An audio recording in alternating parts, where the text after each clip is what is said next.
yan pala yung mga hinarvest natin kanina. Ayan, sa farm.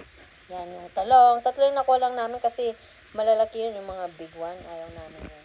Okra, ganito mga sili. Gagawa ng chili paste si Tatang. Kamatis. And then yung strawberry, ito na lang yung tira namin. Doon sa hinugasan ni Tatang nung nagbabiyay kami. Isang ganyan yan kanina.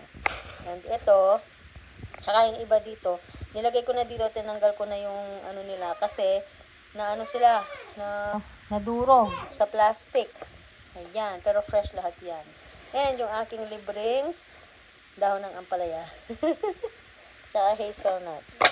Ayan. All fresh. Pwede ka. Hindi pa ano yan. I-ano lang natin, i-toast natin para pwede kainin. Ay, kumain ka na pala kanina, no? Yung fresh one, no?